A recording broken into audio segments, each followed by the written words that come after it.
the evolution has to be more towards, the digitalization, the AI, the machine learning. We encourage the children to be naughty and we give the teachers the ability to, take them out.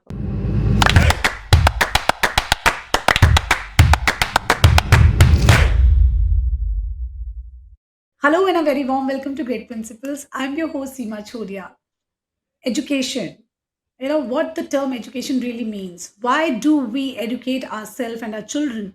Is it to gain that mark sheets, a degree for job or for learning? Since ages, we are seeing education in different format. We had the Vedic education era where Gurukul system was there. Then came the Britishers and introduced us to the West form of education. Then we had the industrial revolution where it is said that the education was preparing us for obeying, and we all were becoming very obedient as we were passing out from our classes. Then came the era of information revolution in which we are living today. So what is education going to be in future? How is it going to help the children to survive in that environment which is profoundly changing every minute? Are we preparing our children for the unforeseen future, or are we just helping them to, become better learner and just spit it out or grasp the learning? Let us understand how the education has evolved and what the future has it from our guest of today, Ms. Gita Sharma. She is principal of British International Schools, Jammu. We are very privileged to have you, ma'am. Welcome to Great Principles. Thank you for having me here and giving me the opportunity to speak about my experiences. Um, Thank you so much. We are equally privileged to have you here, ma'am. And just before we dive into today's topic of evolution of education, we would like to know a little more about you. How did you become an educator? Who inspired you? Some challenges and achievements of this journey. What keeps you going? Your little once upon a time. I always was a average student, just to say. I wasn't the brightest star in the sky, but I was always there. I would always leave my mark as a student. I was a diligent student. I was a studious student. I would not say that. I was diligent. I was nice. I was naughty. I was there in all co-curricular activities. Um, and as a student, I would always, score somewhere in between 60s, 70s, possibly even 80s in my best. But I was always not a standout student academically. So I was very passionate about the fine arts and music and dancing and dramas and everything. So I was very much into those things. I took up commerce. I did my BCom. I did my MBA. And then I took up B.Ed and MA. I did that as well. Along with that, I love to explore different genres of education. I don't like to limit myself to just being a commercial or a art student. I always see myself as a growing and evolving person, as the times always need you to act accordingly.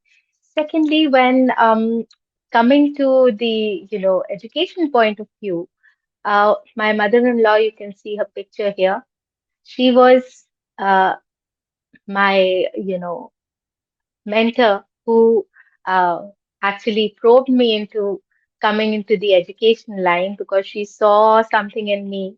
She was a educationist herself, and we started with the venture.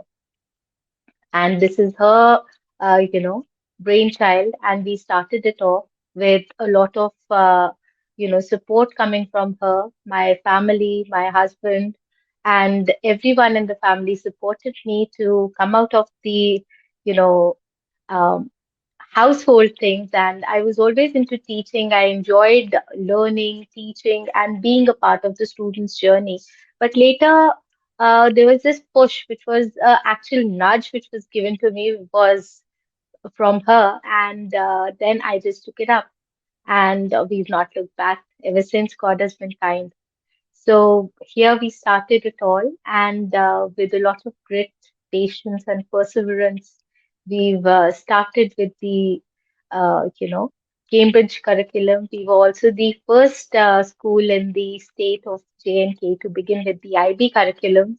We started with the PYP, but it did not succeed.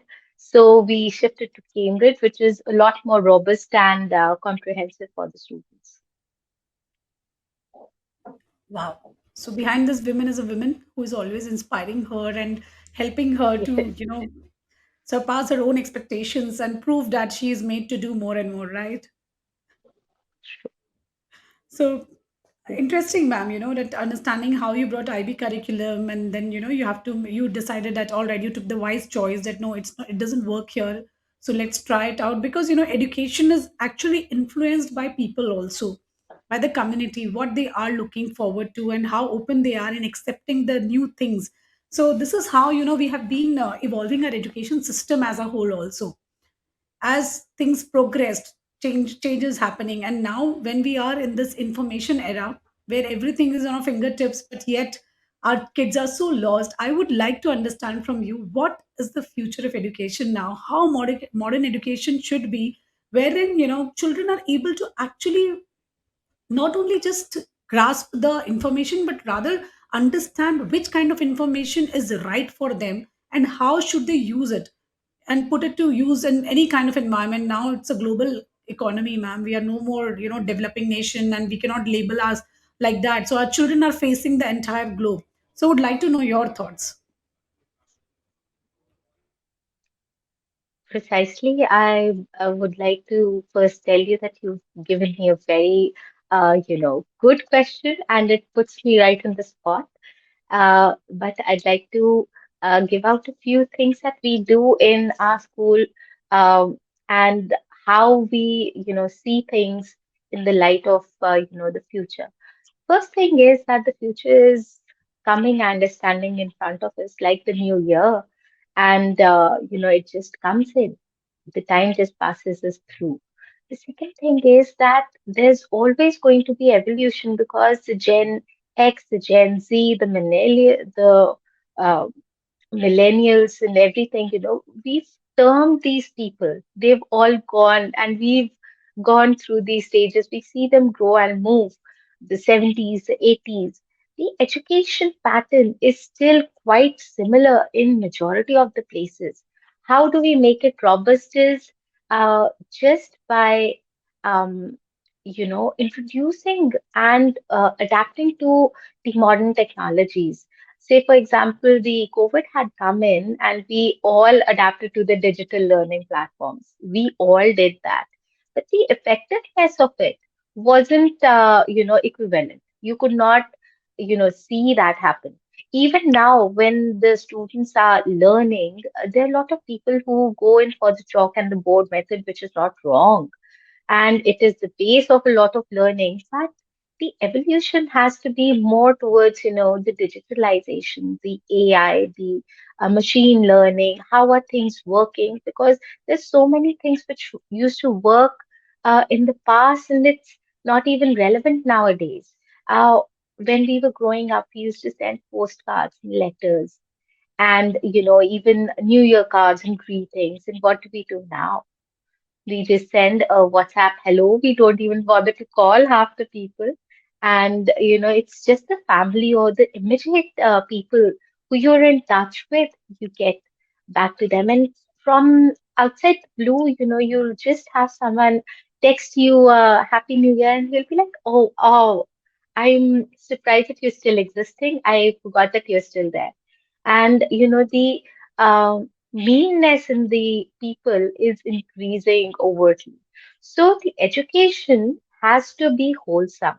The evolution of education has to make sure that the child just does not think about what you want or what you need. It is also what the society and your people need around you.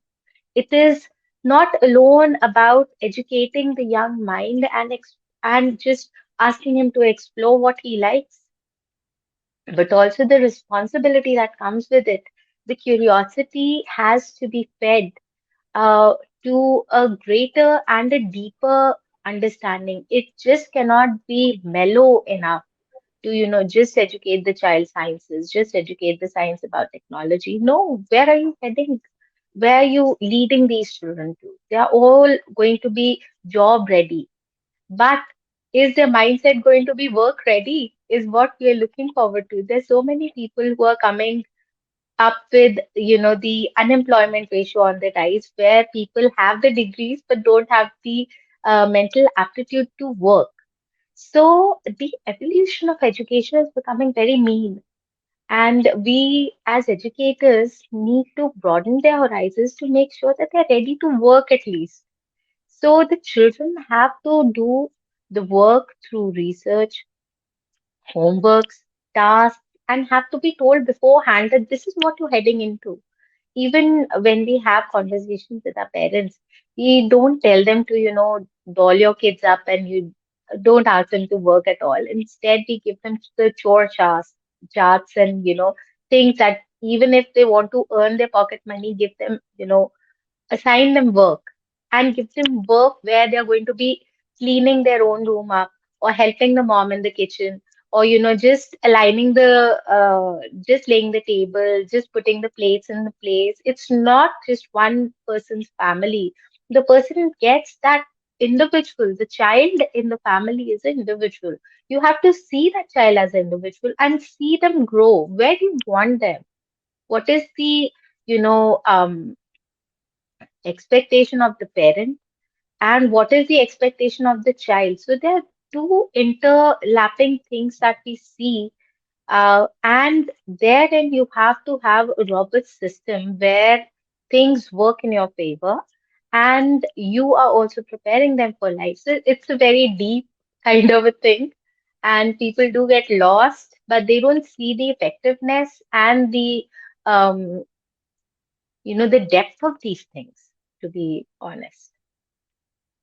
Ma'am, hearing you, somewhere you made me convinced that it's time to get back to our roots, get back to the Gurukul kind of system, but the Z Gurukul, the Zen Z Gurukul, which is technologically enabled. Precisely. Yeah, because if I just want to summarize, because everything that we spoke about, that we are preparing children for life, for humanity, for society, for community, involving them in the regular chores. So all these things actually used to happen at Gurukul, where children were doing a lot of peer learning. There were, different kind of concept altogether, which somewhere got lost in the hunt of modern and so-called West education.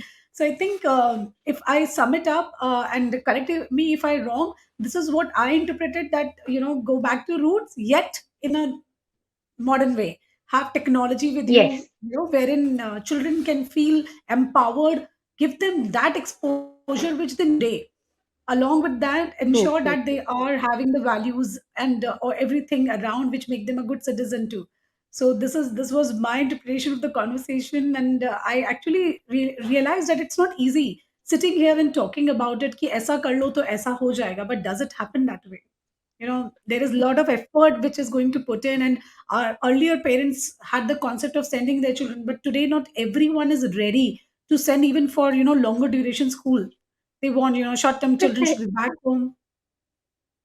Yes, it does happen. The expectation is always on the rise, but they don't want to put in that much. There's this saying in Punjabi, "Jina gur pao na mitha." So, the people want the value for money. They say that this should be under 50, they should not have more calories, and it should not have ghee, and we should just eat and not get fat. So that doesn't happen. You have to put in, a lot of effort with that one child that you have. We've got this policy in the school wherein we've got, it says, it goes like this: every child matters. Because each and every child is a unique person, even though the child may have your, genetic traits and, your DNA and everything. But that person is unique. I mean, you've got two siblings, they're different. You're different from your sibling if you have any, and there's so many parents who don't plan on having a sibling for their child. So that is one of those things where the child gets, psychologically trapped, and the parents, just throw in the money and they're not giving in the time. So time is more important than money. So here in the school, we emphasize more on time-based activities, project-based learning, and even with the parents, if they have to do, we promote the nighttime storytelling. We have a lot of parents coming over and reading out the story sessions with the children, so that there's some interaction with the parents. They get to know, okay, Falan parent had gone, so I would also go in. So the evolution has to be more engaging, more evolving, and more reciprocated. Earlier on, there was this time where the teacher would teach, the child would go back home, would revise, and it was done. Now we've got the child going back to tuitions, the parents getting, after the tuition teacher or the child asking the teachers, why hasn't my child scored? They would not ask the child, what did you not understand? They would ask the teacher, everyone is scored, why is my child not scoring? So the teachers come to me and I tell them, have you even spoken to your child about this? What did the child not understand? Because he's responding in the classes and he's good there, but why is he not able to bring it down on the paper? Why is that happening? Have you even gone into that? Would you even ask your child that? And then they're like, okay, we'll do that. So before you jump onto someone, nowadays it's more like even if you're not at fault, you put the other person at the, red target area and you just start throwing darts at that person, even if that person is, absolutely harmless. This is what is happening to the education system everywhere, that people are not realizing that it is their moral responsibility or the parents' duty to be, more progressive in their thinking and understand that the education is just a part of their being.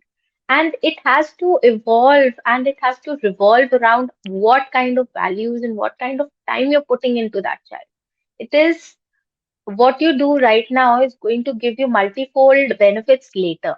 So it is just like a vitamin C serum that you put in right now and the spots go away. So if you don't do that, they'll stay. So this is what we tell the parents that if you put in just about half an hour, keep that phone away and look at the child. You'll be giving the child so much of your time, and it's going to put in a lot of value. So we encourage a lot of engagement and involvement of the parents and personal involvements where the teacher sees and the parents also have a lot of questionnaires and other things that they answer, wherein we also get the feedback that yes, there is some improvement, and we also ask the child. Absolutely, ma'am. So we do that. You have actually brought in the harsh reality in front that yes, we want children, but we don't have ample time, and we easily, just put the blame on others, and especially on the schools, that it is your responsibility. We are paying you this much fee, so you should look after it. But the fact is that in order to education to evolve for betterment of child, each stakeholder need to evolve, whether it's parent, whether it's teacher, whether it's student themselves. So everyone involved needs to evolve. Then only, there is no point bringing in the nice curriculum and giving the nice infrastructure when the mindset is not only evolved. So the thing starts from there. So there is so much happening with our Indian system having, its third largest education system with 315 million students studying here. So this is the kind of system that we are sitting here, and going forward, the families are becoming smaller, parents are working, we have more dreams and we aspire to do more, and we want to give good life to our children, so we are working very hard, and then we think I'll retire early and then give time when my child is no more a child. He is also a grown up. So these all kind of things are actually happening, and I'm like, similar is a kind of mindset mine too, that let's work harder, let's work more, and build substantial so that then we can spend quality time. But that never happens, because you want more and more. So, ma'am, apart from evolving parents, what is your thought on evolving teachers also? What kind of activities do you take up so that, teachers are able to engage children better? We have this very common practice in the school, which is putting up your best lesson plans and showcasing in front of the other teachers. It starts from the smallest of the classes, from the prep till class 10th, 12th, whatever classes the teachers are coming forward to. They have to present their lecture with the AV aids or the charts or the projects or whatever they've got, and they bring forward those things. Then they are, open to debates with their own staff members. And anyone could ask them any question in a, sort of a friendly way, or they could just ask, why did you use this instead of this? This is the traditional way that we were using this.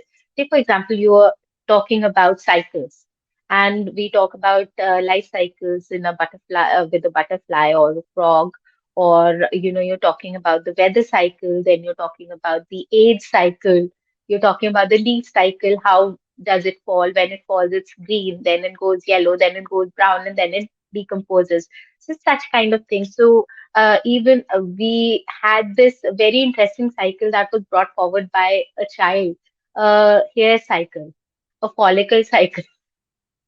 So we had that, and the teachers see their own faults with their peers.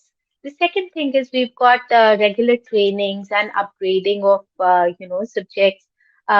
With NEP, the CBSE brings in a lot of trainings. The Cambridge has a lot of formal trainings. Apart from that, we've got our own people from Jammu who are trained. The few people that I'm in touch with who deal with a lot of training. So we've got trainers from British Council, from Microsoft and other areas who continue to come and train the students, teachers, and at times even parent counseling sessions are held so that they're also on the same page.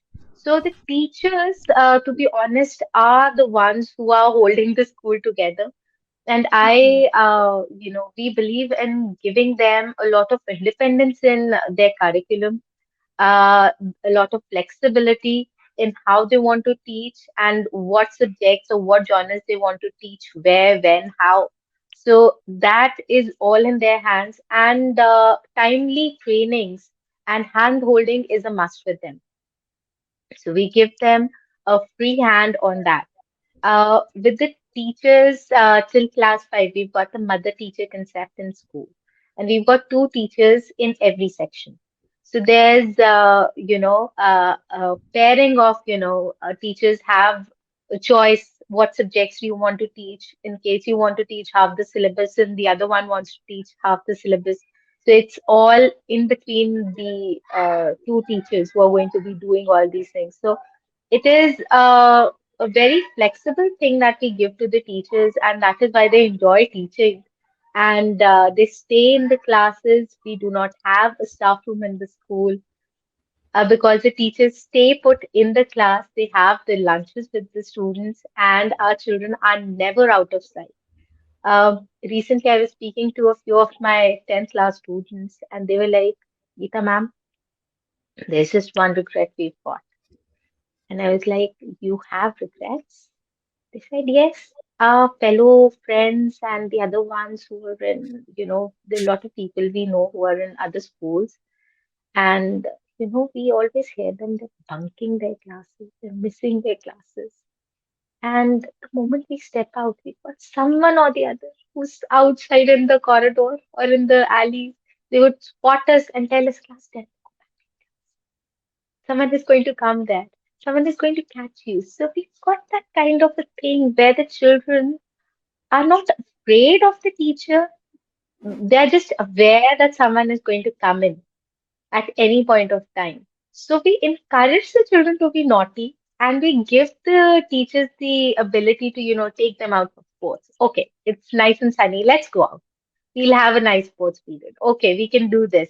So we've given a lot of liberties to the teachers and the students enjoy with them. Because what's the fun of learning if you're not enjoying at the end of the day? So we have a lot of things in store for the teachers apart from the trainings. We have teacher-led conferences in the school wherein the students choose the topic and the teachers lead it for them. Say, for example, the students last year they had chosen the topic on, geography and sciences. So the teachers had made a presentation on that, that if you choose geography along with the sciences now, because the curriculums are shifting and there's a lot of anticipation of mixing the subjects now with the NEP. So they just wanted to know, if we have geography with sciences, where can we go? So the teachers had a very nice presentation for them. We also had a professor for geography and one for biology from the University of Jammu, and they created the entire scenario very beautifully. So the children were a lot more open to it. Then we had, certain teachers who were experts on certain things. Then we've got new staff, so we've got orientations for them. We've got how you're going to be handling students, and how are you going to be taking care of the parents and everything. So it's got practically everything covered under the roof. Wow, that's great to hear, ma'am, that what all you're doing for the upliftment of teachers community. And what I loved was the kind of introspection that they are getting when they are presenting themselves, and they are evaluating their own abilities. So that is something very great. And this kind of practice is something which can be replicated by other schools also, because I'm sure when you introspect, that is when you think to improve, and when you have to present something, that is the most difficult task, because you have to be very well prepared for it. So I really love that process. And today you made us realize that a child will be educated from school will be left uneducated, because family, parents, friends, everyone plays a very vital role in calling a child truly educated. So to all my dear viewers out there, ensure that you are making your child educated in real sense. It's not only school's responsibility, we all shoulder it equally. So thank you so much, Geeta ma'am, for sharing your journey, your ideologies, and a lot of interesting ideas with us, which can help us truly evolve and shine like sun, and ensure that our education system prepares our children for the future. Thank you so much. Thank you so much for having me over. It was wonderful speaking with you, and I wish you all the great successes from here on, and may the new year bring you more laurels and more rewards and everything else. Thank you so much, ma'am.